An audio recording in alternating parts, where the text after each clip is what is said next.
আসসালামু আলাইকুম রহমতুল্লাহ। পৃথিবীর সকল প্রাণীর জবান থাকলেও মাছের জবান নেই কেন? আর মাছেরা পানিতেই কেন বসবাস করে? এক ব্যক্তি হজরত আলী রাদিয়াল্লাহু তাআলা আনহুকে এই প্রশ্নটি করেন। হজরত আলী রাদিয়াল্লাহু তাআলা আনহু বলেন, জেনে রাখো, আল্লাহ তাআলা মাছের মুখেও জবান দিয়েছিলেন। তারাও কথা বলতে পারত এবং জমিনেও চলাফেরা করতে পারত, কিন্তু আফসোস, এই মাছ নিজের উপর জুলুম করেছে, যার ফলে আল্লাহ তাআলার তরফ থেকে কথা বলার ক্ষমতা কেড়ে নেওয়া হয়েছে এবং তারপরে জমিনে চলাচল করার ক্ষমতাও কেড়ে নিয়েছেন। পরিপূর্ণরূপে তাদেরকে শুধুমাত্র এক জলজ প্রাণীতে পরিণত করেছেন। সে আগন্তুক ব্যক্তি জিজ্ঞাসা করল, হে আলী, মাছেরা নিজের উপর কি জুলুম করেছে?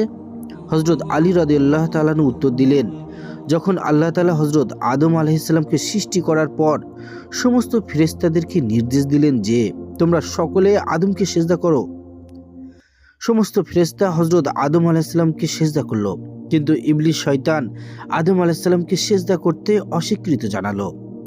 ইবলিস আল্লাহ তাআলার হুকুম অমান্য করে বলতে লাগলো, আপনি আমাকে আগুন থেকে তৈরি করেছেন আর আদমকে সামান্য মাটি থেকে, যার ফলে আল্লাহ তাআলা ইবলিস শয়তানকে জান্নাত থেকে বের করে দিলেন।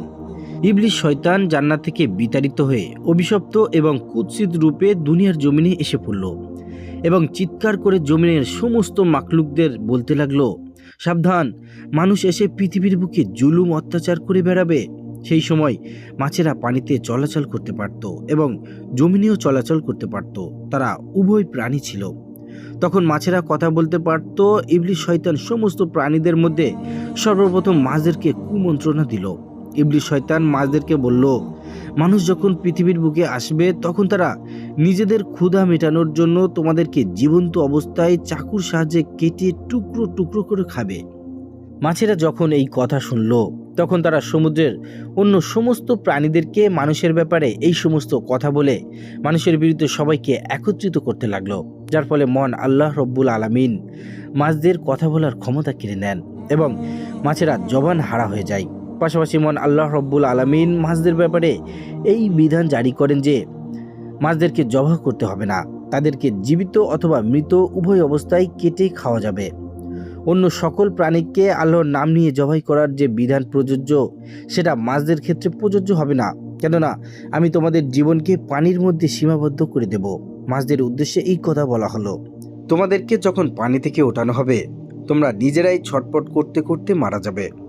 এর ফলে যখনই মাছকে পানি থেকে বের করা হয় মাছেরা ছটপট করতে থাকে এবং মাছের দেহের সমস্ত রক্ত এসে তার গলার মধ্যে থাকে একটি বিশেষ গ্রন্থিতে জমা হয়ে যায়। আর এই কারণেই মাছকে খাওয়ার জন্য বিশেষ প্রক্রিয়ায় জবাই করার কোনো বাধ্যকতা নেই, কেননা ইসলামে জবাই করার বিধান এই জন্য দেওয়া হয়েছে যাতে করে পশুর শরীরের রগের মধ্যে প্রবাহিত সমস্ত রক্ত মাংস থেকে আলাদা হয়ে বের হয়ে যায় এবং মানুষের গুণাগুণ অক্ষুণ্ণ থাকে, জীবাণুমুক্ত থাকে, স্বাস্থ্যকর থাকে, যেন আদম সন্তানের জন্য কোনোভাবে যেন আনহাইজেনিক না হয়, অর্থাৎ অস্বাস্থ্যকর না হয়।